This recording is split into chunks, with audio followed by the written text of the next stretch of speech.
এই নির্বাচনটা যত দ্রুত সম্ভব করার দাবিটা মূলত আমাদেরই ছিল। আমরাই চাচ্ছি যে নির্বাচন যত দ্রুত সম্ভব, অর্থাৎ যে তারিখে নির্ধারিত আছে এই তারিখেই যেন হয় এবং শান্তিপূর্ণ যেন হয়, অবাধ এবং সুষ্ঠু যেন হয়। এই ব্যাপারে বিএনপির যে কমিটমেন্ট, বিএনপির যে আগ্রহ, এটা তিনি পুনর্ব্যক্ত করেছেন।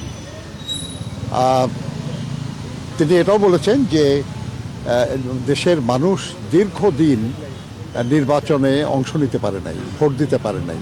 তারা অপেক্ষা করছে অধীর আগ্রহে যে একটা শান্তিপূর্ণ নির্বাচন হবে, সেখানে তারা অংশগ্রহণ করবেন এবং তাদের ইচ্ছা আকাঙ্ক্ষা তারা ভোটের মাধ্যমে প্রকাশ করবেন।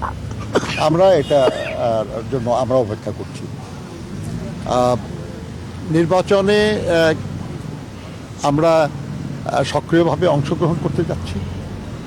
এর জন্য যা যা প্রস্তুতি যেগুলো নেওয়ার এগুলো আমরা নিয়েছি, আমরা কাজ করছি।